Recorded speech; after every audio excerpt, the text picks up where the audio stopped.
హరి ఓం. యవ్వని కరుణ బ్రహ్మేంద్రాది దిక్పాల వరులు ఆత్మపద వైభవములతనరి యవ్వని ఆజ్ఞ వహించి వర్తించును విశ్వనేత్రియగు అవిద్య ఎప్పుడు యవ్వని మహిమంబులిట్టివి అట్టివి అని తర్కింపలేవు.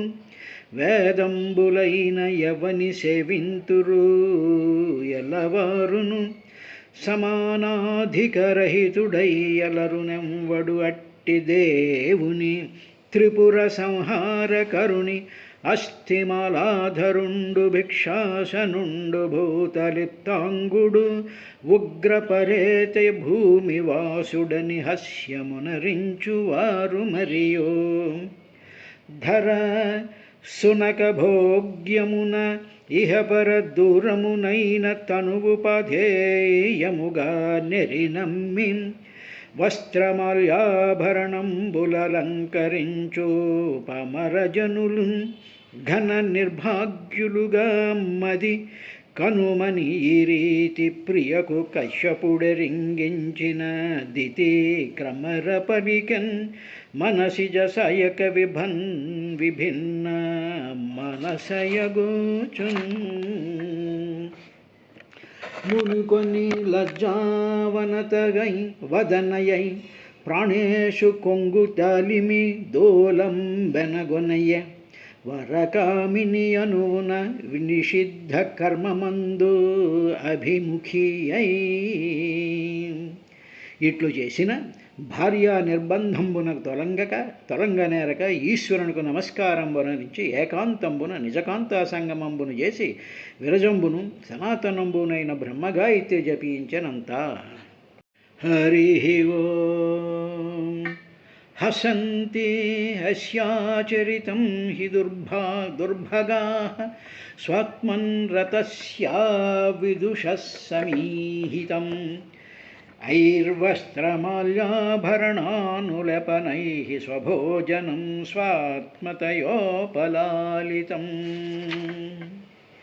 బ్రహ్మాదయో యత్కృతస్యతుపాలాయత్కారణం విశ్వమిదం చ మాయా ఆజ్ఞాకరీ తస్య పిశాచచర్యా అహో విభూమ్నశ్చరితం విడంబనం అంటూ మైత్రేయ మహర్షి విదురుడికి ఆ కశ్యప ప్రజాపతి సాధ్వి అయినటువంటి దితిని సముదాయిస్తూ ఇంకా రకరకాలైనటువంటి మాటలను ఆయన చెప్తూ ఉన్నాడు. మొట్టమొదటిది చెప్పినటువంటిది ఏమిటి అంటే, ఇది సమయం కాని సమయము. తరువాత ఈ సమయంలో నీ మరిదైనటువంటి వాడు సకల భూతభావనుడైనటువంటి వాడు భగవంతుడైనటువంటి వాడు సకల భూతగణాల పరివేష్టితుడై వృషభవాహనం ఎక్కి సమస్తమైనటువంటి పొల్యూషన్ అంతటినీ కూడా తన జటాజూటంలో ధరించి తన శరీరం మీద బూడిదిగా పూసుకుని చరిస్తూ ఈ పగటి వేటకి రాత్రి వేళకి మధ్యలో ఉండేటువంటి సమస్తమైనటువంటి కల్మషాలన్నింటినీ కూడా తాను స్వీకరిస్తూ సమస్త జీవరాశులకి కూడా సుఖం కలిగించేటువంటి మంగళస్వరూపమైనటువంటి వాడు ఆయన. ఇటువంటి పరిస్థితులలో మనకి సహాయం చేసి మనని ఉద్ధరించడానికి వచ్చినటువంటి ఆ పరమాత్మ స్వరూపుడైనటువంటి ఆ మహానుభావుడు సంచరిస్తూ ఉండేటువంటి సమయంలో మనము ఆయనని తృణీకరించి పట్టించుకోకుండా మనవాడే కదా అనేటువంటి ఒకానొక భావం మనం మనసులో చెయ్యకూడదు దితి. కాబట్టి ఇప్పుడు ఇది గౌరవించదగినటువంటి సమయము అని చెప్పి ఇంకా అటువంటి మహానుభావుడు సంచరించేటువంటి ఈ సాయం సంధ్యా వేళలో మహాత్ములైనటువంటి వాళ్ళు జ్ఞానస్వరూపులైనటువంటి వాళ్ళందరూ కూడా శివధ్యానం చేస్తూ శివ సంబంధమైనటువంటి గానం చేస్తూ ఉంటారు. కాబట్టి నువ్వు నేను కూడా చెయ్యవలసినటువంటి సమయం ఆసన్నమైంది. కాబట్టి నీ కోరికను ఒక ముహూర్తం పాటు నీవు కంట్రోల్ చేసుకో అని చెప్పిన తరువాత ఆయన ఇంకా ఈ విధంగా అనడం కూడా ప్రారంభించాడు. హసంతి యస్యాచరితం హి దుర్భగాః స్వాత్మన్ రతస్యా విదుషః సమీహితం యైర్వస్త్రమాల్యాభరణానులేపనైః స్వభోజనం స్వాత్మతయోపలాలితం.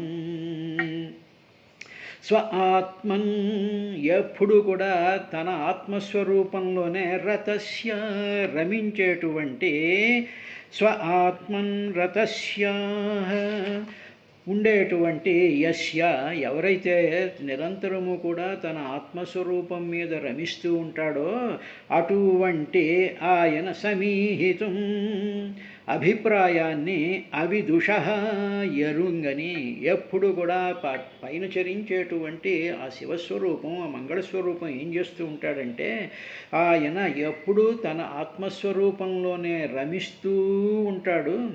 అలా రమిస్తూ ఉండేటువంటి సందర్భంలో ఆయన కొన్ని చేష్టలు చేస్తూ ఉంటాడు. ఆ చేష్టల్ని మనం లాంటి మందభాగ్యులు ఎవరం కూడా మనం గ్రహించలేము. ఆయన అభిప్రాయం ఏమిటో మనం తెలుసుకోలేము. పిచ్చివాళ్ళ తిరుగుతూ ఉన్నాడు, ఇవన్నీ ఇలా తిరుగుతూ ఉన్నాడు, భూతగణాలను వేసుకు తిరుగుతూ ఉన్నాడు అనేటువంటి ఏమిటి భయంకరమైనటువంటి చేష్టలు ఏమిటి, భయం పుట్టించేటువంటి చేష్టలు ఏమిటి అని అనుకుంటూ ఉంటాం. అలా అనుకుంటూ మందభాగ్యులైనటువంటి వాళ్ళు ఆయన చేష్టలని దుర్భగా హసంతి, మందభాగ్యులైనటువంటి అంటే బొద్ది సరిగా పనిచేయనటువంటి వాళ్ళు ఆయన యొక్క ఆ చరితం ఆ మూమెంట్ని చూసి హసంతి నవ్వుకుంటూ వేళాకోళం చేస్తూ ఉంటారు. కానీ అదే సమయంలో వారు అంటే ఈ మందభాగ్యులైనటువంటి మానవులు మరణించిన తరువాత ఏం జరుగుతోంది అంటే మరణించినటువంటి ఆ దేహానికి సరైన సంస్కారాలు లేకపోయి ఆ శరీరాన్ని బయట పారేస్తే వాటిని నక్కలు కుక్కలు పీక్కు తింటూ ఉంటాయి. అటువంటి నక్కలు కుక్కలు గద్దలు పీక్కుతునేటువంటి ఈ శరీరం ఏదో చాలా గొప్పది అనుకుని దేహమే నేను అనుకునేటువంటి ఆత్మబుద్ధికి దేహాత్మబుద్ధి కలిగినటువంటి వాళ్ళు ఈ దేహాన్ని మంచి వస్త్రాలతో పుష్పమాలలతో ఆభరణాలతో సుగంధ ద్రవ్యాలతో దీన్ని బాగా లాలిస్తూ ఉంటారు. ఇది అంటే ఇక్కడ ఏమిటి చెప్తున్నాడంటే నీవు దేహం కాదు, నీ దేహంలో కలిగినటువంటి కోరికలు నీ దేహ సంబంధమైనటువంటి కోరికలే. నీ దేహం యొక్క స్థితి ఏమిటి అంటే మరణిస్తే ఇది కుక్కలకి జంతువులకి గద్దలకి పక్షులకి వీటికి అది ఆహారం అయిపోతూ ఉంటుంది. కాబట్టి అటువంటి దేహలాలసులైనటువంటి వాళ్ళు ఆ పరమాత్మ యొక్క చేష్టల్ని గ్రహించలేక వెకిల్ నవ్వులు నవ్వుతూ ఉంటారు. కాబట్టి అటువంటి ఆ స్వరూపాన్ని వదిలేసి ఆయన పైన తిరుగుతున్నప్పుడు తన అసలైనటువంటి స్వరూపమునందు ఆయన రమిస్తూ ఉంటాడు.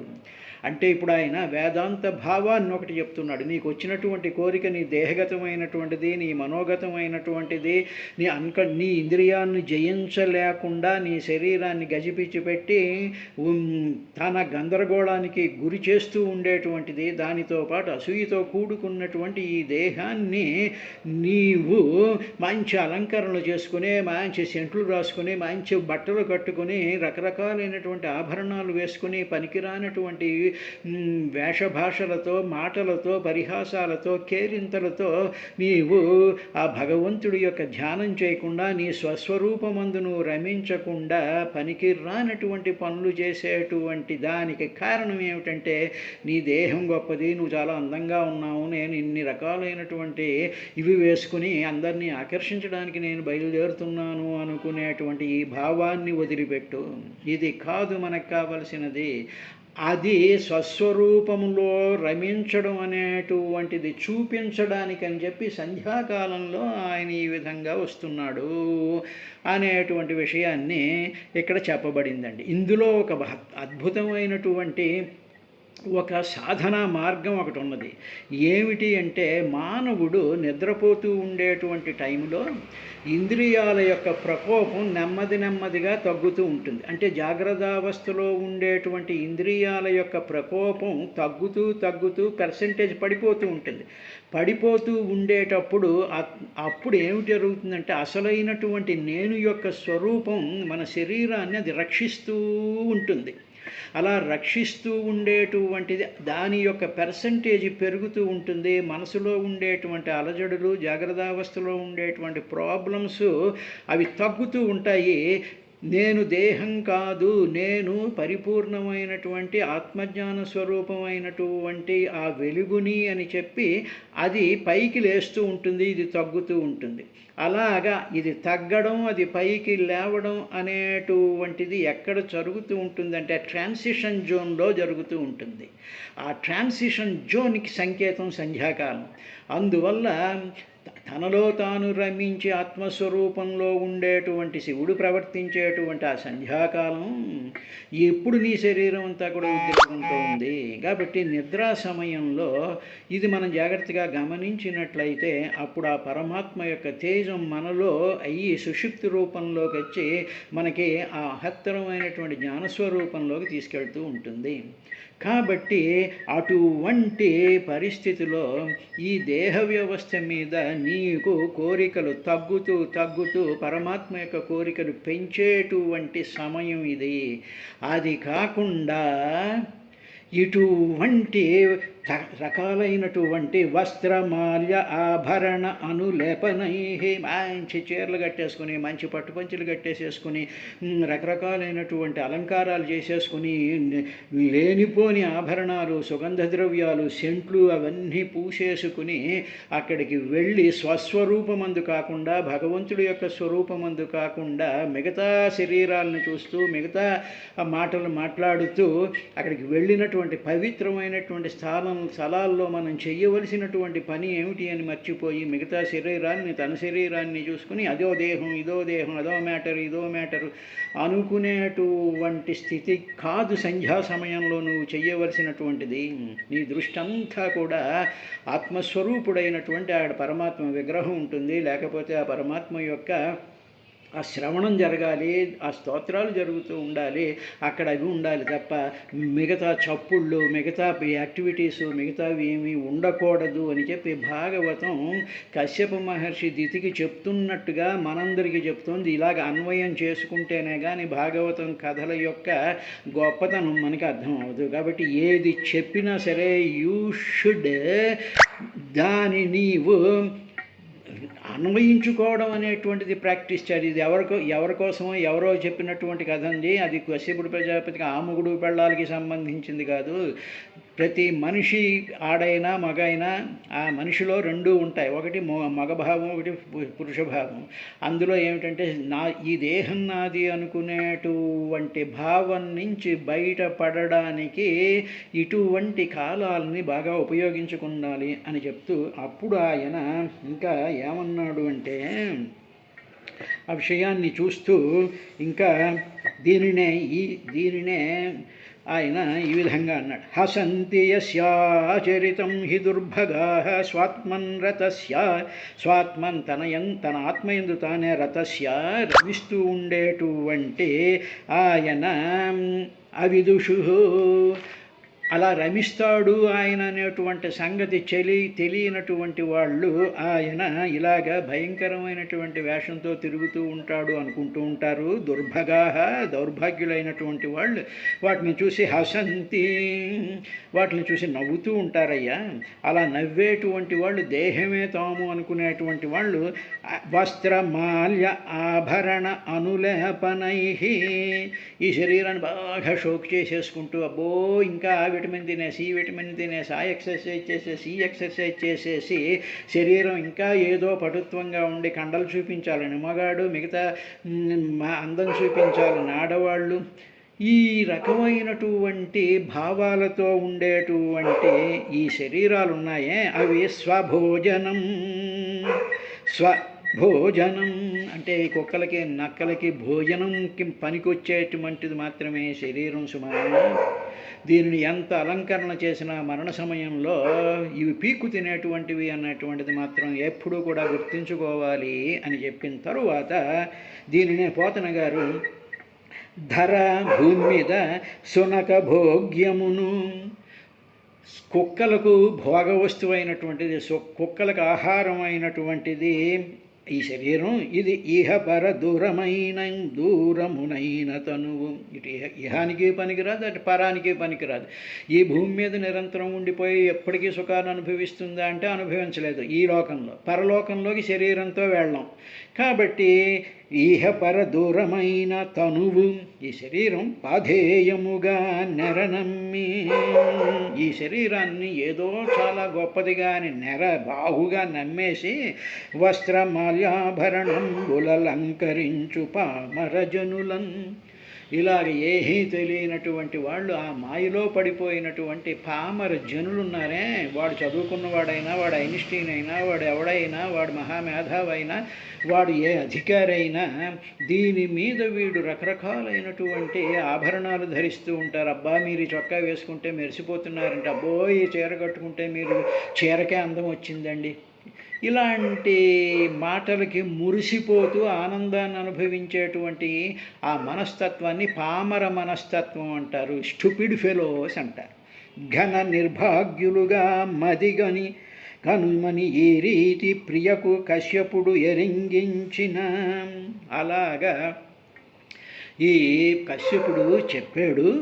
ఇంకా కశ్యపుడు ఇంకొక మాట కూడా చెప్పాడు. ఏమిటంటే, బ్రహ్మాదయో యత్కృతశ్చేతుపాలాయత్కారణం విశ్వమిదంచ మాయా ఆజ్ఞాకరీతస్య పిశాచర్య అహో విభూమ్నశ్చరితం విడంబనం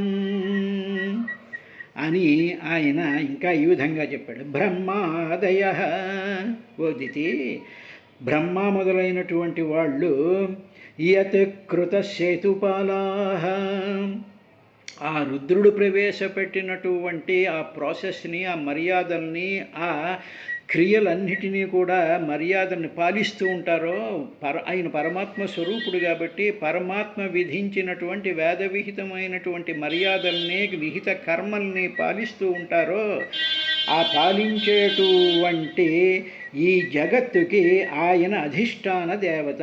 ఇదం, ఈ విశ్వం, ఈ జగత్తుకి యత్ కారణం, ఏ రుద్రుడి యొక్క కారణం వల్ల ఈ జగత్తంతా పరిపాలిస్తూ ఉంటుందో అటువంటి ఈ జగత్తుకి ఆయన అధిష్టానమైనటువంటి వాడు. అంతేకాదు, ఈ జగత్తు ఇలా ఉద్భవించడానికి కారణం ఏమిటంటే తనలోనే ఉండేటువంటి మాయాశక్తి, త్రిగుణాత్మకము, ఈశ్వర శక్తి, ఈ మూడిటితోనూ కలిసి తనలోనే ఉండేటువంటి మాయ చేత ఈ జగత్తుని ఆయన ప్రొజెక్ట్ చేశాడు. ఇలా ప్రొజెక్ట్ చేసినటువంటి ఆ మాయాశక్తి తన కంట్రోల్లోనే ఉంటుంది కాబట్టి ఆ మాయాశక్తి ఈయన ఆజ్ఞను ధిక్కరించది, పని చేయదు. కాబట్టి ఆ మాయాశక్తి ఈయన చెప్పు చేతుల్లోనే ఉంటుంది. ఆశ్చర్యంగా ఈయన సర్వవ్యాపకుడు, ఆ మాయలోనే తానుంటాడు, ఆ త్రిగుణాల్లోనే తానుంటాడు, త్రిగుణాలలో తానుండు త్రిగుణాతీతుడిగా ఉంటాడు, మాయలో తానుంటే మాయాతీతుడిగా తానుంటాడు. తరువాత సర్వేశ్వరుడైనటువంటి వాడు, అన్నిటినీ కూడా కంట్రోల్ చేసేటువంటి ఆ రుద్రుడు పిశాచంలాగా జడలు విప్పుకొని వృషభవాహనం ఎక్కి ఘింకారాలు చేస్తూ పిశాచగణాలతో ఆయన తిరుగుతున్నట్టుగా, పిచ్చి చేష్టలు చేస్తున్నట్టుగా మనకి కనిపిస్తుంది. అదంతా కూడా కేవలము అనుకరణ మాత్రమే, ఆయన కావాలనే చేస్తూ ఉండేటువంటిది మాత్రమే. అటువంటి ఆ అద్భుత లీలలు మనకి తెలియరావడం లేదు స్మాదితి అని చెప్పి, ఆ సంధ్యాకాలంలో పరమశివుడు చేసేటువంటి చేష్టలు చేసేటువంటి ఆ కాలాన్ని మనం గౌరవించాలి. ఆ కాలంలో చెయ్యకూడనటువంటి పనులు చెయ్యకూడదు, చెయ్యవలసినవి మాత్రమే చెయ్యాలి. ఆ సమయాన్ని గౌరవించాలి, ఎందుకంటే ఆయన కాలస్వరూపుడు కాబట్టి కాలాన్ని గౌరవించాలి. ఏ ఏ కాలంలో ఏ ఏ పనులు ఏ ఏ ప్రాంతాలలో ఏ విధంగా చెయ్యాలి అనేటువంటి విషయాన్ని ఆయన చెప్తూ ఉన్నారు. ఉదాహరణకి మనం ఏదైనా సరే, ఇప్పుడు క్లబ్ ఉందనుకోండి, క్లబ్లోకి వెళ్ళిన తర్వాత క్లబ్లో అందరూ టేబుల్ టెన్నిస్, ప్యాకాట్ ఇవన్నీ ఆడుతుంటారు. ఆడుతూ ఉన్న చోట ఏమండి, క్లబ్గా ఖాళీ ఉంది కదా, ఇక్కడ మేము ఏదో సత్యనారాయణ వ్రతం చేసుకుంటామంటే కుదురుతుందా? అసలు అది అలా చెయ్యొచ్చా? అదేవిధంగా గుడి మండపాల్లోనేమో ఏదో కాఫీ మిషన్లు పెడతాం, ఇక్కడేమో భోజనాలు చేస్తాం, ఇక్కడ ఏదో టీ పార్టీలు పెట్టుకుంటాం అనేటువంటి చెయ్యకూడదు కదా.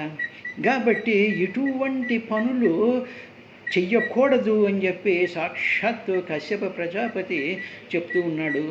కాబట్టి దితి, దీనిని విను అనేటువంటి దానికి ఆయన ఇలాగా యాక్ట్ చేస్తూ ఉన్నాడు అని చెప్పి చెయ్యకూడనటువంటి పనులు చెయ్యరాదు అని చెప్పి దిదికి మరీ ఆయన చెప్తూ ఉండేటువంటి ఆ విశేషాన్నే పోతన గారు ఈ విధంగా ఆ శ్లోకాన్ని అనువదించారు. యవ్వని కరుణ బ్రహ్మేంద్రాది దిక్పాలవరులు ఆత్మపైద వైభవములదనరి. బ్రహ్మాది దేవతలందరూ కూడా బ్రహ్మాదయో యత్కృతసేతుపాలాహ, బ్రహ్మాది దేవతలందరూ కూడా ఈయన యొక్క ఆజ్ఞని పరిపాలిస్తూ ఉంటారు. యవ్వని ఆజ్ఞ వహించి వర్తించును, ఆయన యొక్క ఆజ్ఞ ప్రకారమే అందరూ కూడా చేస్తూ ఉంటారు. విశ్వనేత్రియగు అవిద్య ఎప్పుడు ఎవని మహిమంబులిట్టి వట్టివని తర్కింపలేవు. ఈ విశ్వం అంతటినీ చూపించేటువంటి మాయ అవిద్య ఉందే, అది ఆ అవిద్యకి ఈయన యొక్క మహిమలు ఏమీ కూడా ఎంత తర్కించినా ఎంత లాజిక్లు పెట్టుకుని చూద్దామనుకున్నా కూడా తక్కింపలేవు. వేదంబులైన ఎవ్వని వేదాల్లో కూడా ఏ విధమైనటువంటి తర్కాలు చెప్పి దాని మీద ఎంత ఎనాలిసిస్ చేద్దామన్నా కూడా ఆయన మహిమను మనం వర్ణింప శక్యం కానటువంటిది వేదాలు కూడా వర్ణించలేవు. ఎల్లవారును ఎవరైనా సరే they cannot discuss and they cannot analyse and they cannot come to a solid conclusion. ఆయన ఎవరంటే సమానాధిక రహితుడై, అందరితోనూ సమానంగా ఉండేటువంటి వాడు, స్వపర భేదాలు లేనటువంటి వాడు. అలరు ఎవ్వడు అట్టి దేవుని, అట్టి వెలుగు స్వరూపమైనటువంటి వాడు. సంధ్యాకాలంలో ఆయన త్రిపుర సంహారకరుణి, మనలో ఉండేటువంటి స్థూల సూక్ష్మ కారణదేహాలనేటువంటి త్రిపురాలని కూడా సంహరించేస్తే మన స్థూలదేహం, కారణదేహం, సూక్ష్మదేహం పోతే ఇంకా లోపల వెలిగేటువంటిది ఏమిటంటే ఆ పరమాత్మ యొక్క వెలుగే, ఆ పరమాత్మ యొక్క తేజమే ఉంటుంది. కాబట్టి అటువంటి త్రిపురాసుర సంహారం చేసినటువంటి వాడు ఉన్నాడు. ఆయన అస్థిమలాధరుండు, ఆ అస్థులు, ఆ ఎముకల యొక్క మాలను ధరించినటువంటి వాడు. భిక్షాసనుండు, భిక్ష చేసి తాను భోజనం చేస్తూ ఉండేటువంటి వాడు. భూతిలిప్తాంగుడు, తర్వాత ఆ బూడిదని పూసుకునేటువంటి వాడు. ఉగ్రపరేత భూమి వాసుడని, ఆయన ఉగ్రపరేత భూమి అంటే శ్మశానంలో ఉంటాడు అని చెప్పి హాస్యమనరించువారు. మరియు ఇలాగా ఆయన్ని హాస్యం చేస్తూ ఉంటారు. కానీ మరి వీళ్ళు చేస్తున్నటువంటి పని ఏమిటి అంటే, వీళ్ళు ఎముకలు బొక్కలతో కూడుకున్న శరీరమేగా. వీళ్ళ శరీరం అంతా కూడా బూడిద రాసుకుంటున్నారుగా, పౌడర్ అని ఇంకొకటని. ఆ తర్వాత అక్కడ పడేటువంటి నీళ్ళు అవన్నీ వేసుకుంటున్నారు కదా, శవానికి దండలు వేసుకుంటున్నట్టు వీళ్ళు కూడా అవన్నీ వేసుకుంటున్నారు కదా. కాబట్టి ఆయన అపహాస్యం చేస్తావేంటి, నువ్వు కూడా అదే ఉన్నావు. నీ శరీరం మీద ఉండేటువంటి జీవకణాలు 4 గంటల కన్నా మరణిస్తూ ఉంటే నీ శరీరం శ్మశానం కాదా అని పార్వతీదేవి ఆవిడ తపస్సు చేస్తూ ఉన్నప్పుడు శివుడికి ఆయన సమాధానం చెప్తుంది. అదేవిధంగా మన శరీరంలో నిత్యము కూడా డీకే జరుగుతూనే ఉంటుంది. Decay means it is dead cells అయిపోతూ ఉంటాయి. So the death is it not the శ్మశానం. కాబట్టి యువర్ శరీరం itself is a burial ground. కాబట్టి దీనికి ఇది నిజం అనుకుని నువ్వు రకరకాలైనటువంటి షోకులు చేస్తూ ఉంటావు కదా. ఇప్పుడు ఆయన్ని మాత్రం నవ్వుతూ ఉంటావు. అస్థి ధరించాడని, తర్వాత బూడిద పూసుకున్నాడని, తర్వాత ఇంకోటి చేశాడని అంటూ ఉంటావు. కాబట్టి నీకు ఆయనకి ఏమీ తేడా లేదు. అంటే ఓ మానవుడా, నీకు ఆయనకి ఏం తేడా లేదు. ఎటొచ్చి నీకు అజ్ఞానం ఉంది, ఆయనకి అజ్ఞానం లేదు. ఆయన నిరంతరము కూడా స్వాత్మానందభవుడై ఉండేటువంటి వాడు అని చెప్పి అప్పుడు ఏం జరిగింది స్వామి అని చెప్పి మైత్రేయ మహర్షిని విదురుడు అడిగిన తరువాత ఇంత చెప్పాడు కదా, పోనీ ఈవిడ ఏదైనా మాట వినిందా అంటే, మాట విననితనం అనేటువంటిది, భర్త చెప్పినటువంటి మాట విననితనం అనేటువంటిది సృష్టిలోకి ఏ విధంగా వచ్చిందో అనేటువంటి విషయం కూడా మనం ఇక్కడ తెలుస్తుంది. అంటే ఏమిటి, మనలో కోరిక పెగిలిపోయి మనలో కోరికలు అన్కంట్రోలబుల్గా ఉన్నప్పుడు మనం ప్రేమించినటువంటి వాళ్ళని, మనం కావాలనుకున్నటువంటి వాళ్ళని, మనకు కావలసినటువంటి వస్తుజాలం మీద మమకారం పెరిగిపోయినప్పుడు, మన శరీరం మన మనసు ఊగిపోతూ ఉన్నప్పుడు, అటు భర్త చెప్పినా ఇంకొకళ్ళు చెప్పినా వివేకం కోల్పోయి అవిద్యలో కొట్టుకుపోతూ ఉండేటువంటి ఆ లక్షణ స్వభావం అంతా కూడా ఈ సృష్టిలోకి ఈ విధంగా లోపలికి వచ్చేసింది అని మాత్రం గ్రహించాలి. మైత్రేయుడు ఏమి చెప్పాడు అనేటువంటి విషయాన్ని రేపటి కార్యక్రమంలో చూద్దాం.